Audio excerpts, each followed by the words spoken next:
X minus Y സമം 5, x square minus Y square സമം 55 ആയാൽ വൈയുടെ വില എന്ത്? അപ്പോൾ ഇവിടെ എക്സ് മൈനസ് വൈ സമം 5 എന്ന് നൽകിയിട്ടുണ്ട്. X square minus Y square സമം 55. നമുക്ക് വൈയുടെ വില കണ്ടുപിടിക്കണം.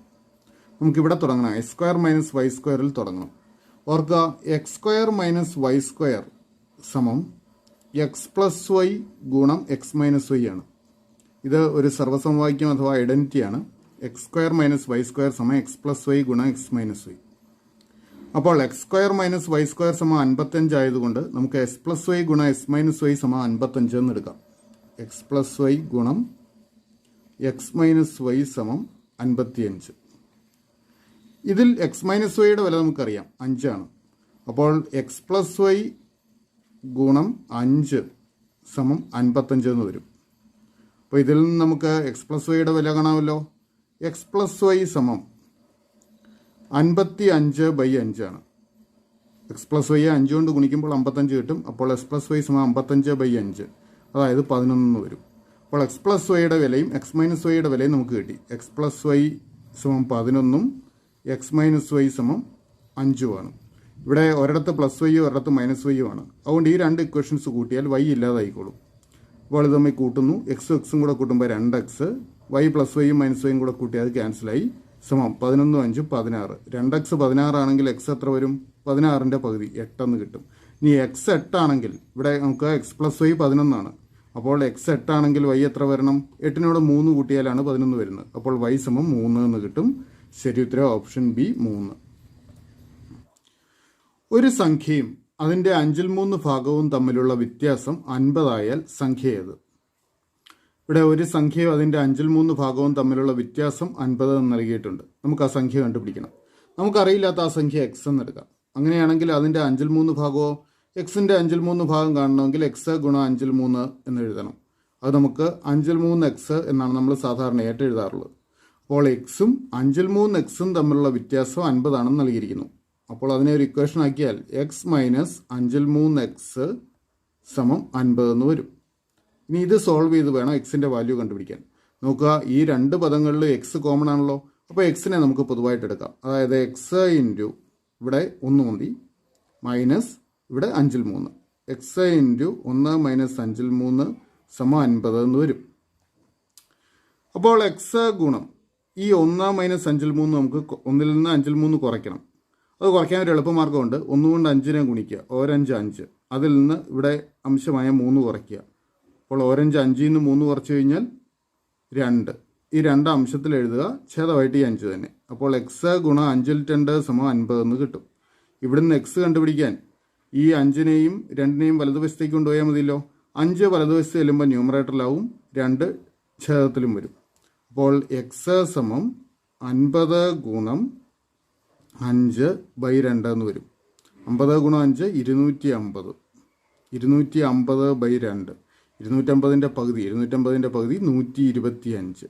അപ്പോൾ എക്സിൻ്റെ വാല്യൂ 125, അതായത് നമുക്ക് വേണ്ട സംഖ്യ 125. ശരി ഉത്തരം ഓപ്ഷൻ സി.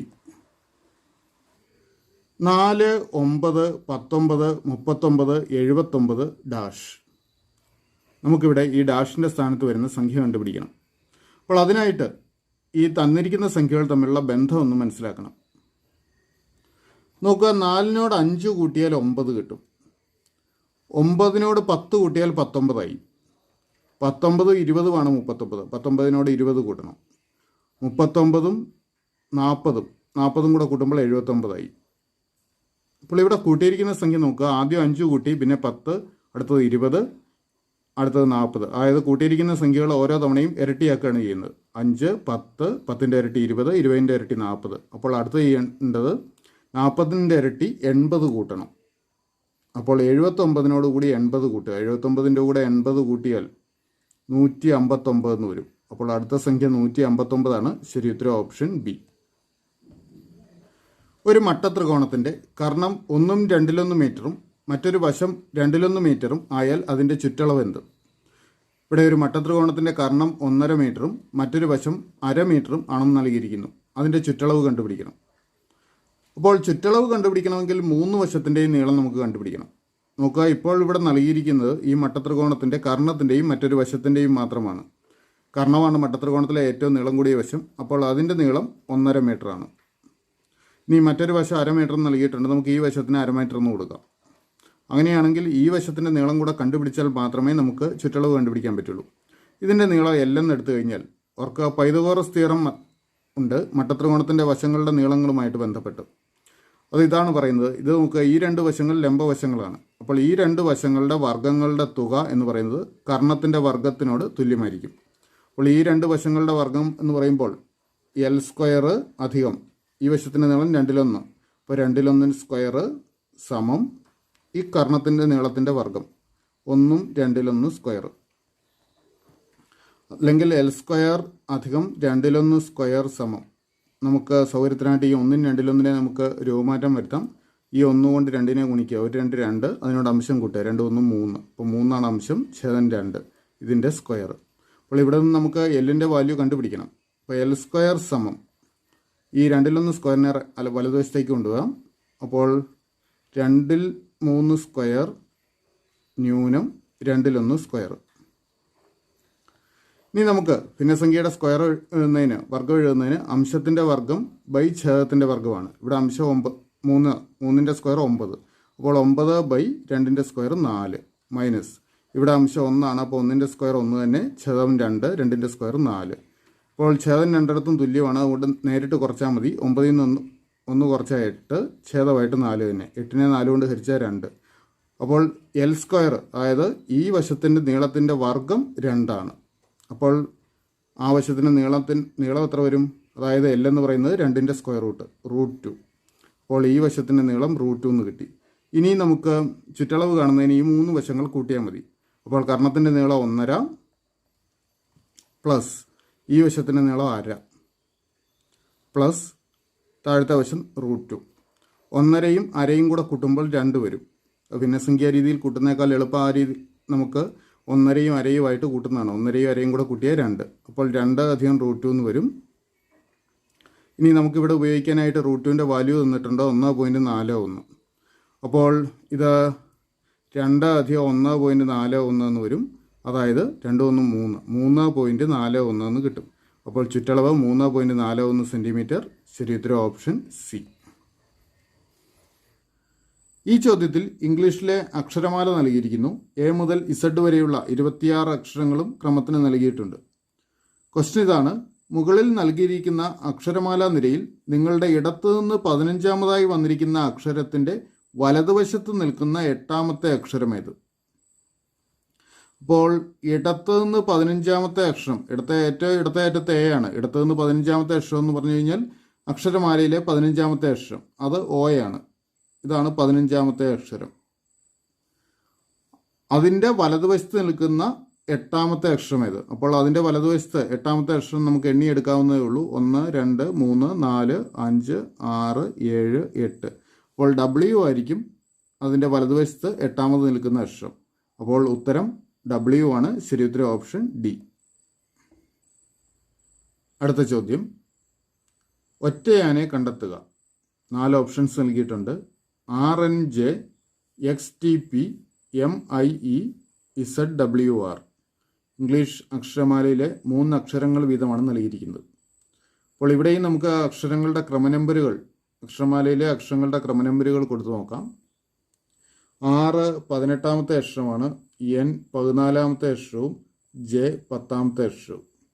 അതുപോലെ X 24ാമത്തെ അക്ഷരമാണ്, T 20ാമത്തെ അക്ഷരം, P 16ാമത്തെ അക്ഷരമാണ്, M 13ാമത്തെ അക്ഷരം, I 9ാമത്തെ അക്ഷരവും E 5ാമത്തെ അക്ഷരവുമാണ്. Z 26ാമത്തെ അക്ഷരം, W 23ാമത്തെ അക്ഷരം, R 18ാമത്തെ അക്ഷരം. അപ്പോൾ ഈ ക്രമനമ്പർ നോക്കുക. 18 4 കുറഞ്ഞ് 14, 14 4 കുറഞ്ഞ് 10. അപ്പോൾ 4 വീതമാണ് കുറഞ്ഞു വരുന്നത്. 24 4 കുറച്ചാൽ 20, 20 4 കുറച്ചാൽ 16. അപ്പോൾ 13 4 കുറച്ചാൽ 9, 9 4 കുറച്ചാൽ 5. ഇവിടെ 26 4 കുറച്ചാൽ 22 ആയിരുന്നു വരേണ്ടിയിരുന്നത്. അതായത് 22ാമത്തെ അക്ഷരമാണ് ഇവിടെ വരേണ്ടിയിരുന്നത്. V ആയിരുന്നു വരേണ്ടിയിരുന്നത്. പക്ഷെ W ആണ് വന്നിരിക്കുന്നത്. അപ്പോൾ ഇക്കൂട്ടത്തിൽ വേറിട്ട് നിൽക്കുന്നത് ഇതാണ്, ZWR. അപ്പോൾ ശരി ഉത്തരം ഓപ്ഷൻ ഡി, ZWR. ശശി ഒരു വസ്തു വാങ്ങിയപ്പോൾ അതിൽ രേഖപ്പെടുത്തിയിരിക്കുന്നതിനേക്കാൾ 30% കുറവ് ലഭിച്ചു. അയാൾ അത് 25% ലാഭത്തിൽ 8750 രൂപയ്ക്ക് വിറ്റാൽ അതിൽ രേഖപ്പെടുത്തിയിരിക്കുന്ന വില എന്ത്? ഇവിടെ ശശി എന്നയാൾ ഒരു വസ്തു വാങ്ങിയപ്പോൾ അതിൽ രേഖപ്പെടുത്തിയിരിക്കുന്നതിനേക്കാൾ 30% കുറവ് ലഭിച്ചു. അയാൾ അത് 25% ലാഭമെടുത്ത് 8750 രൂപയ്ക്ക് വിറ്റു എങ്കിൽ അതിൽ രേഖപ്പെടുത്തിയിരിക്കുന്ന വില എന്ത്? നമുക്കറിയില്ലാത്ത അതിൽ രേഖപ്പെടുത്തിയിരിക്കുന്ന വില, ആ സാധനത്തിൽ രേഖപ്പെടുത്തിയിരിക്കുന്ന വില എക്സ് എന്ന് നമുക്കെടുക്കാം. അങ്ങനെയാണെങ്കിൽ ശശിക്ക് ഈ സാധനം ഈ എക്സിനേക്കാൾ 30% കുറവ് ലഭിച്ചു, വില കുറച്ച് ആ സാധനം ലഭിച്ചു. അപ്പോൾ 30% വിലക്കുറവ് ലഭിച്ചുകൊണ്ട് യഥാർത്ഥത്തിൽ ശശി അതിൽ രേഖപ്പെടുത്തിയിരിക്കുന്ന വിലയുടെ 70% കൊടുത്തിട്ടുള്ളൂ. അതായത് അതിൽ രേഖപ്പെടുത്തിയിരിക്കുന്ന വില എക്സ് എന്നെടുത്താൽ എക്സിൻ്റെ 70% ശശി ആ സാധനത്തിന് കൊടുത്തിട്ടുള്ളൂ. അപ്പോൾ എക്സിൻ്റെ 70% കാണുന്നത് എങ്ങനെയാണ്? എക്സ് ഗുണം 100/70. അപ്പോൾ എക്സ് ഗുണം 100/70 ശശി ആ സാധനത്തിന് കൊടുത്ത തുക. ഇനി ഇയാളിത് 25% ലാഭമെടുത്ത് 8750 രൂപയ്ക്ക് വിറ്റു. അപ്പോൾ ഇതിന് 25% ലാഭം എടുക്കുക എന്ന് പറഞ്ഞു കഴിഞ്ഞാൽ അയാൾ കൊടുത്ത തുകയേക്കാൾ 25% കൂടുതൽ തുകയ്ക്കാണ് അയാൾ അത് വിറ്റത്. അയാൾ ആ സാധനം വാങ്ങാൻ കൊടുത്ത തുകയേക്കാൾ 25% കൂടിയ വിലയ്ക്ക് അയാൾ അത് വിറ്റു. സാധനം വാങ്ങാൻ അയാൾ കൊടുത്ത തുക എക്സ് ഗുണം 100/70. അപ്പോൾ ഇതിനേക്കാൾ 25% കൂടുതൽ. അപ്പോൾ ഇത് 100% എന്ന് എടുത്തു കഴിഞ്ഞ് കഴിഞ്ഞാൽ ഇതിനേക്കാൾ 25% കൂടുമ്പോൾ 125% ആവും. അപ്പോൾ ഇതിൻ്റെ 125% തുകയ്ക്കാണ് അയാൾ ആ സാധനം വിറ്റത്. അപ്പോൾ ഇതിൻ്റെ 125% കാണാൻ ഇത് ഗുണം 100ൽ 125. അപ്പോൾ ഇതാണ് ശശി ആ സാധനം കൊടുത്ത വില. അപ്പോൾ ഈ വിലയാണ് 8750 നൽകിയിരിക്കുന്നത്. ഇനി ഇത് സിംപ്ലിഫൈ ചെയ്ത് നമുക്ക് എക്സിൻ്റെ വാല്യൂ കാണാം. അപ്പോൾ എക്സ് മാത്രം നമുക്ക് ഇടതുവശത്ത് നിർത്താം, ബാക്കിയുള്ള സംഖ്യകളൊക്കെ വലതുവശത്തേക്ക് കൊണ്ടുവരാം. അപ്പോൾ എക്സ് സമം 8750 ഗുണം, അപ്പോൾ ഈ സംഖ്യകളൊക്കെ വലതുവശത്തേക്ക് കൊണ്ടുപോകുമ്പോൾ ഛേദത്തിൽ കിടക്കുന്ന 2 100 അംശത്തിൽ ചെല്ലും. അതുപോലെ 70ഉം 125ഉം ഛേദത്തിലാവും. അപ്പോൾ 100 ഗുണം 100 ബൈ 70 ഗുണം 125. നമുക്ക് 100ഉം 125ഉം 25 കൊണ്ട് ഹരിക്കാവുന്ന സംഖ്യകളാണ്. അപ്പോൾ ഇവിടുത്തെ ഒരു 100ഉം 125ഉം 25 കൊണ്ട് ഹരിക്കാം. 100നെ 25 കൊണ്ട് ഹരിക്കുമ്പോൾ 4, 125നെ 25 കൊണ്ട് ഹരിക്കുമ്പോൾ 5. അതുപോലെ 100ൻ്റെ ഒരു 0ഉം 70ൻ്റെ ഒരു 0 നമുക്ക് ക്യാൻസൽ ചെയ്യാം. 5 കൊണ്ട് 10നെ ഹരിക്കാം. 10നെ 5 കൊണ്ട് ഹരിച്ചാൽ ഇവിടെ 2 വരും. ഇനി 8750നെ 7 കൊണ്ട് ഹരിക്കണം. 875നെ 7 കൊണ്ട് ഹരിച്ചാൽ 125 കിട്ടും. 7 ഗുണം 125 875. അതുകൊണ്ട് 8750നെ 7 കൊണ്ട് ഹരിക്കുമ്പോൾ 1250 എന്ന് വരും.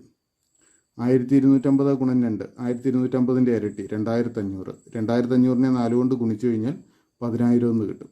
അപ്പോൾ എക്സിൻ്റെ വാല്യൂ 10,000 അതായത് അതിൽ രേഖപ്പെടുത്തിയിരിക്കുന്ന വില 10,000. ശരി ഉത്തരം ഓപ്ഷൻ എ. ഒരു മട്ടത്രികോണത്തിൻ്റെ കർണം 1 2 മീറ്ററും മറ്റൊരു വശം 2 മീറ്ററും ആയാൽ അതിൻ്റെ ചുറ്റളവ് എന്ത്? ഒരു മട്ടത്രികോണത്തിൻ്റെ കർണം 1.5 മീറ്ററും മറ്റൊരു വശം 1/2 മീറ്ററുമാണെന്ന് നൽകിയിരിക്കുന്നു. അതിൻ്റെ ചുറ്റളവ് കണ്ടുപിടിക്കണം. മട്ടത്രികോണത്തിൻ്റെ ചുറ്റളവ് കണ്ടുപിടിക്കണമെങ്കിൽ അതിൻ്റെ 3 വശങ്ങളുടെയും നീളങ്ങൾ വേണം. ഇവിടെ 2 വശങ്ങളുടെ നീളങ്ങൾ മാത്രമേ ഉള്ളൂ. അപ്പോൾ നമുക്ക് ആദ്യം 3ാമത്തെ വശത്തിൻ്റെ നീളം കണ്ടുപിടിക്കണം.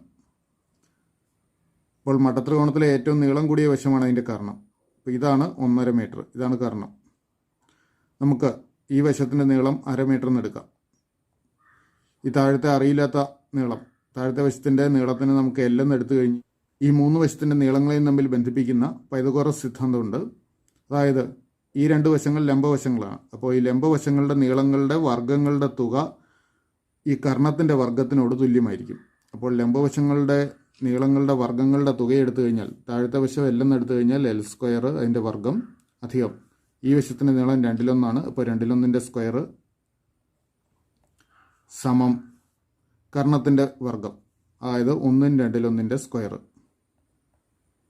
അതായത് L² അധികം 2/1 സ്ക്വയർ സമം ഈ 1 2/1നെ നമുക്ക് രൂപമാറ്റം വരുത്താം. അതിനായിട്ട് 1 കൊണ്ട് ഈ 2നെ ഗുണിക്കുക, 1 2 2, അതിനോടുകൂടി അംശമായ 1 കൂട്ടുന്നു, 2 1 3, ഇതാണ് അംശം. ഛേദമായിട്ട് 2 എഴുതുക.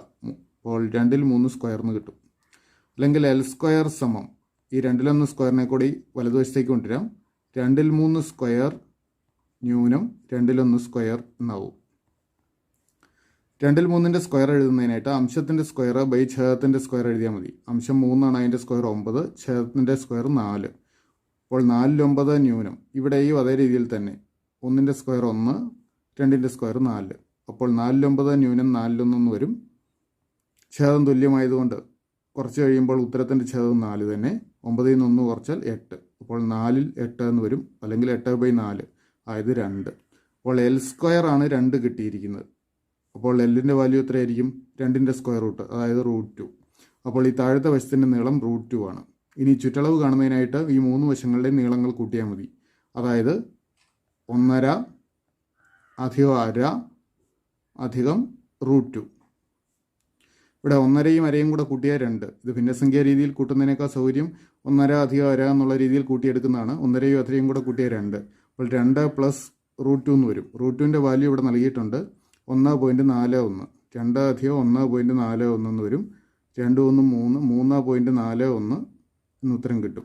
ഇവിടെ രണ്ടിടത്തും യൂണിറ്റ് മീറ്ററിലാണ് നൽകിയിരിക്കുന്നത്. അതുകൊണ്ട് ചുറ്റളവ് 3.41 മീറ്ററാണ്. അപ്പോൾ ശരിയുത്തരം സി ആണ് വരേണ്ടിയിരുന്നത്. സിയിൽ യൂണിറ്റ് തന്നിരിക്കുന്നത് സെൻറ്റിമീറ്റർ ആണ്. അത് അച്ചടിച്ചതിൽ വന്ന പിഴവായിരിക്കാം. ഏതായാലും ഓപ്ഷൻ സി ആയിരിക്കും കറക്റ്റ്, യൂണിറ്റ് മീറ്റർ ആയിക്കൊണ്ട്. 40 പേർ ഒരു ദിവസം 10 മണിക്കൂർ ജോലി ചെയ്താൽ ഒരു ജോലി 12 ദിവസം കൊണ്ട് തീർക്കാനാകും. ഇതേ ജോലി ഒരാൾ ഒരു ദിവസം 11 മണിക്കൂർ ചെയ്ത് 16 ദിവസം കൊണ്ട് തീർക്കണമെങ്കിൽ എത്ര പേരെ ഒഴിവാക്കണം? ഇവിടെ 40 പേർ ഒരാൾ ഒരു ദിവസം 10 മണിക്കൂർ വെച്ച് ജോലി ചെയ്തു കഴിഞ്ഞാൽ ഒരു ജോലി 12 ദിവസം കൊണ്ട് ചെയ്തു തീർക്കും എന്നാണ് പറഞ്ഞിരിക്കുന്നത്. ഇതേ ജോലി ഒരാൾ ഒരു ദിവസം 11 മണിക്കൂർ ജോലി ചെയ്ത് 16 ദിവസം കൊണ്ട് തീർക്കണമെങ്കിൽ എത്ര പേരെ ഒഴിവാക്കണം? അപ്പോൾ എത്ര പേരെ ഒഴിവാക്കണമെന്നാണ് ചോദിച്ചിരിക്കുന്നത്. ഒഴിവാക്കേണ്ട ആളുകളുടെ എണ്ണം കണ്ടുപിടിക്കണമെങ്കിൽ ഈ 16 ദിവസം കൊണ്ട് ജോലി തീരാൻ എത്ര പേർ ജോലി ചെയ്യണം എന്ന് കണ്ടുപിടിക്കണം. അപ്പോൾ അതിനായിട്ട് നമുക്ക് ആദ്യത്തെ ഭാഗത്തിലേക്ക് പോകാം. ഇവിടെ 40 പേർ ഒരാൾ ഒരു ദിവസം 10 മണിക്കൂർ വെച്ച് 12 ദിവസം കൊണ്ട് ജോലി ചെയ്തു തീരും.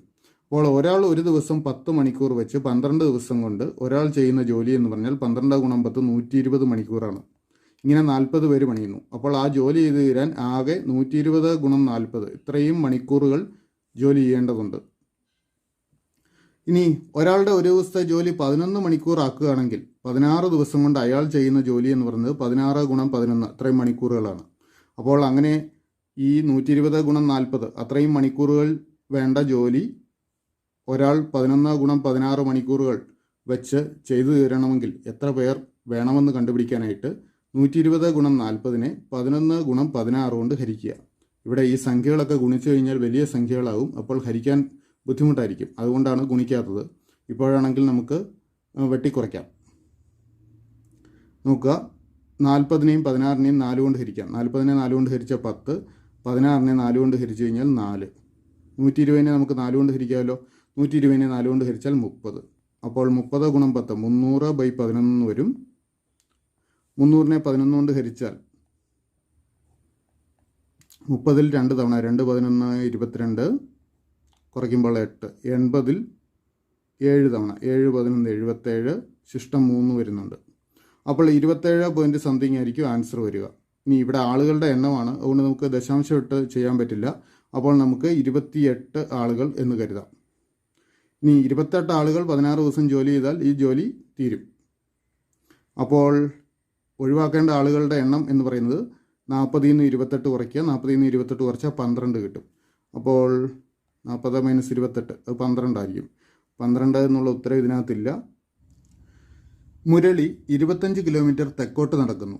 പിന്നീട് അയാളുടെ വലതുവശത്തേക്ക് തിരിഞ്ഞ് 30 കിലോമീറ്റർ പോയി വീണ്ടും ഇടത്തോട്ട് തിരിഞ്ഞ് 10 കിലോമീറ്റർ പോകുന്നു. അവസാനം ഒന്നും കൂടി ഇടത്തോട്ട് തിരിഞ്ഞ് 3 കിലോമീറ്റർ പോകുന്നു. പുറപ്പെട്ട സ്ഥലത്ത് നിന്ന് മുരളി എത്ര ദൂരം അകലെയാണ് ഇപ്പോൾ നിൽക്കുന്നത്? അപ്പോൾ ഇത്തരം ചോദ്യങ്ങളിൽ ഒരു ഫിഗർ വരയ്ക്കുന്നതാണ് സൗകര്യം. അപ്പോൾ ഓർക്കുക, മുകളിലേക്ക് നോർത്ത്, താഴോട്ടാണ് സൗത്ത് നമ്മൾ മാർക്ക് ചെയ്യുന്നത്. അപ്പോൾ 25 കിലോമീറ്റർ തെക്കോട്ട്, അപ്പോൾ ഇങ്ങോട്ട് 25 കിലോമീറ്റർ സഞ്ചരിച്ചായിട്ട് കരുതാം. ഇനി അയാളുടെ വലത്തേക്ക് തിരിഞ്ഞു. ഇങ്ങോട്ട് തിരിഞ്ഞിരിക്കുന്ന ആളുടെ വലതുവശം ഇങ്ങോട്ടാണ്. ഇങ്ങോട്ട് 30 കിലോമീറ്റർ. വീണ്ടും ഇടത്തോട്ട് തിരിഞ്ഞു, അപ്പോൾ താഴോട്ടായിരിക്കും. ഇങ്ങോട്ട് വീണ്ടും 10 കിലോമീറ്റർ. വീണ്ടും ഒന്നുകൂടി ഇടത്തോട്ട് തിരിഞ്ഞ് 3 കിലോമീറ്റർ സഞ്ചരിച്ചു. ഇവിടെ 3 കിലോമീറ്റർ. അപ്പോൾ ഈ രണ്ട് പോയിന്റുകൾ തമ്മിലുള്ള ഡിസ്റ്റൻസാണ് നമ്മളോട് കണ്ടുപിടിക്കാൻ പറഞ്ഞിരിക്കുന്നത്. അപ്പോൾ ഇത് കണ്ടുപിടിക്കാനായിട്ട് നമുക്ക് ആദ്യം ഈ ട്രയാങ്കിൾ ഒന്ന് കംപ്ലീറ്റ് ചെയ്യാം. അപ്പോൾ ഇതൊരു റൈറ്റ് ആംഗിൾ ട്രയാങ്കിളാണ്. അപ്പോൾ ഈ ലെന്ത് ഇവിടെ 30 കിലോമീറ്റർ ഉണ്ട്. അത് തന്നെയായിരിക്കും ഇവിടെയും ടോട്ടൽ ലെന്ത് വരിക. അതിൽ 3 കിലോമീറ്റർ ഇവിടെ കഴിഞ്ഞു, ബാക്കി ഇവിടെ 27 കിലോമീറ്റർ വരും. ഇനി നോക്കുക, ഈ ഡിസ്റ്റൻസ് 10 കിലോമീറ്റർ ആണ്. അതുകൊണ്ട് ഇവിടെയും ഈ ഡിസ്റ്റൻസും 10 കിലോമീറ്റർ വരും. അപ്പോൾ ഈ സൈഡിലെ മൊത്തം ഡിസ്റ്റൻസ് എന്ന് പറയുന്നത് 25ഉം 10ഉം 35 കിലോമീറ്റർ ആണ്. ഇതൊരു മട്ടത്രികോണമാണല്ലോ. അപ്പോൾ പൈതഗോറസ് തിയറം ഉപയോഗിച്ച് നമുക്ക് ഈ ഡിസ്റ്റൻസ് കണ്ടുപിടിക്കാം. ഈ ഡിസ്റ്റൻസിനെ നമുക്ക് ഡി എന്ന് എടുക്കാം.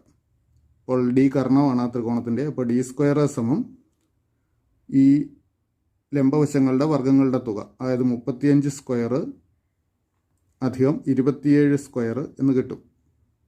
35ൻ്റെ സ്ക്വയർ 1225ഉം 27ൻ്റെ സ്ക്വയർ 729ഉമാണ്. ഇത് രണ്ടും കൂടെ കൂട്ടുമ്പോൾ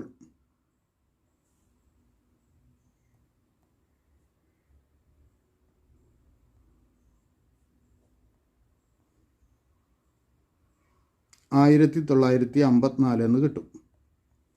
അപ്പോൾ നമുക്ക് കിട്ടേണ്ട ഈ അകലം ഡി സമം √1954. ഇതിൻ്റെ വർഗ്ഗമൂലം കണ്ടുപിടിക്കണം. അപ്പോൾ ഓർക്കുക, 40ൻ്റെ വർഗ്ഗം 16 1600 ആണ്. അപ്പോൾ ഇത് 1600-നേക്കാൾ കൂടിയൊരു സംഖ്യ ആയതുകൊണ്ട് ഇതിൻ്റെ വർഗ്ഗമൂലം 40-നേക്കാൾ വലിയൊരു സംഖ്യ ആയിരിക്കും. ഇനി 45ൻ്റെ വർഗ്ഗം 2025 ആണ്. ഇത് 2025-നേക്കാൾ ചെറിയ സംഖ്യ ആയതുകൊണ്ട് ഇതിൻ്റെ വർഗ്ഗമൂലം 45-നേക്കാൾ ചെറുതുമായിരിക്കും. അപ്പോൾ 40നും 45നും ഇടയ്ക്കുള്ള ഒരു സംഖ്യയായിരിക്കും ഈ അകലമായിട്ട് വരിക. 40നും 45നും ഇടയ്ക്കുള്ള ഒരു സംഖ്യ. പക്ഷെ നമുക്ക് തന്നിട്ടുള്ള ഓപ്ഷൻസിൽ 40 കഴിഞ്ഞ് കഴിഞ്ഞാൽ പിന്നെ അടുത്ത ദൂരം എന്ന് പറയുന്നത് 45 കിലോമീറ്റർ ആണ്. ഇതിനിടയ്ക്കുള്ള സംഖ്യകളൊന്നും നൽകിയിട്ടില്ല. അപ്പോൾ ശരിയുത്തരം ഏതായാലും ഓപ്ഷൻസിൽ ഇല്ല. ഇതൊരു കൃത്യമായ പെർഫെക്റ്റ് സ്ക്വയർ അല്ല ഇത്. ഇതിൻ്റെ വർഗ്ഗമൂലം എടുത്താൽ ഏകദേശം 44.2 കിട്ടുക. അത് നമ്മുടെ ഉത്തരത്തിലില്ല. ഡ്രാമ എന്ന വാക്കിനെ AVXOX എന്ന് എഴുതിയാൽ വേൾഡ് എന്ന വാക്കിനെ എങ്ങനെ എഴുതാം? ഇവിടെ ഡ്രാമ എന്ന വാക്കിനെ നൽകിയിരിക്കുന്ന കോഡ് AVXOX ആണ്. അങ്ങനെയെങ്കിൽ വേൾഡ് എന്ന വാക്കിൻ്റെ കോഡ് നമ്മൾ കണ്ടുപിടിക്കണം. ഈ ചോദ്യത്തിന് ഈ തന്നിരിക്കുന്ന ഓപ്ഷൻസിലൊന്ന് ഉത്തരമായി വരാവുന്ന രീതിയിൽ ഈ രണ്ട് വാക്കുകൾ തമ്മിൽ ഒരു ബന്ധം കണ്ടെത്താൻ സാധിച്ചിട്ടില്ല. നിങ്ങൾക്ക് അതിന് സാധിച്ചെങ്കിൽ, അങ്ങനെ ഒരു ബന്ധം കണ്ടെത്തുന്നുണ്ടെങ്കിൽ അത് കമൻറ്റ് ചെയ്യുക. Thank you.